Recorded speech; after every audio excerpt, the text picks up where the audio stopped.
बलिदान का महत्व। यूँ तो बलिदान कौन नहीं देता। अपनों के लिए दिए गए बलिदान में अपना स्वार्थ ही छुपा होता है। असल बलिदान तो वो है जो पूरे देश के हित के लिए होता है। विमान जहाज में एक खूबसूरत महिला ने प्रवेश किया। विमान जहाज में चढ़कर जब महिला अपने सीट के पास गई तो उसे अपने बाजू वाली सीट एक अपंग व्यक्ति नजर आया जिसके एक हाथ कटे हुए थे। महिला को उस व्यक्ति को देखकर काफ़ी घिन हुई। उसने आवाज़ देकर एयर होस्टेस को बुलाया और अपनी सीट बदलने के लिए आग्रह करने लगी। एयर होस्टेस ने महिला से सीट बदलने का कारण पूछा तो महिला बोली, मैं ऐसे व्यक्ति के पास बैठकर सफ़र नहीं कर सकती जिसके एक हाथ नहीं हो। मैं इस व्यक्ति से प्रति सहज नहीं हूँ।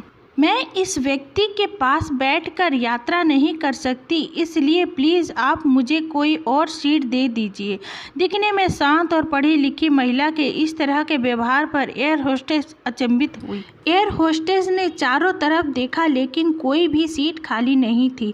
एयर होस्टेस ने महिला को कोई भी सीट खाली न होने को कहा और साथ में ये भी आश्वासन दिया कि यात्रियों की सुविधा उनका पहला कार्य है, इसलिए वो कैप्टन से बात करने के कुछ न कुछ हल जरूर निकलेगी। इतना कहकर एयर होस्टेस कैप्टन के पास चली गई। कुछ देर बाद एयर होस्टेस वापस आई और महिला से बोली, मैडम, आपको हुई असुविधा के लिए मैं आपसे माफ़ी चाहती हूँ, लेकिन फ़िलहाल इस पूरे विमान में एक ही सीट खाली है जो कि बिजनेस क्लास की है।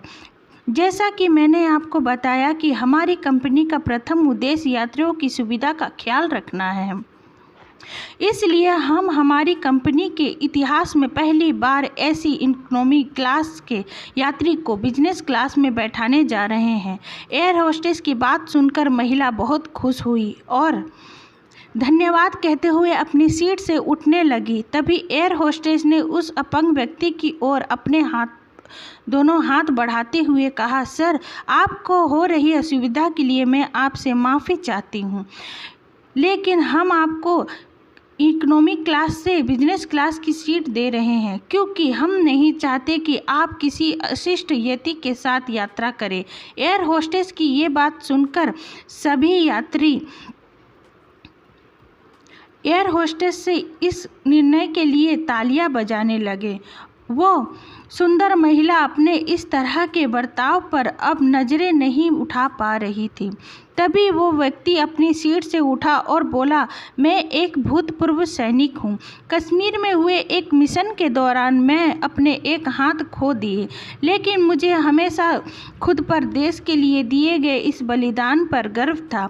आज जब महिला यात्री की ये बात मैंने सुनी तो मैंने सोचा कि मैंने भी किन लोगों के लिए अपनी जान जोखिम में डाली और अपने हाथ खो दिए, लेकिन जब आप सभी के व्यवहार और सोच को देखा तो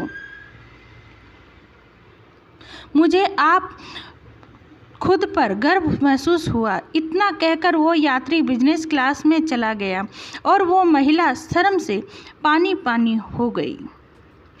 जो व्यक्ति अपनी जान जोखिम में डालकर दूसरों की रक्षा के लिए अपनी जान न्यौछावर कर देते हैं, सही मायने में वही बलिदान कहलाता है। हमेशा देश की सैनिक हमारी शान है। जय हिंद। हेलो फ्रेंड्स, ये स्टोरी आप लोगों को कैसी लगी प्लीज़ कमेंट करके ज़रूर बताइएगा और चैनल पर नए आए हैं तो चैनल को सब्सक्राइब ज़रूर कर दीजिएगा, लाइक करिएगा, शेयर करिएगा। थैंक यू, बहुत बहुत धन्यवाद। मेरे चैनल को सपोर्ट करिएगा।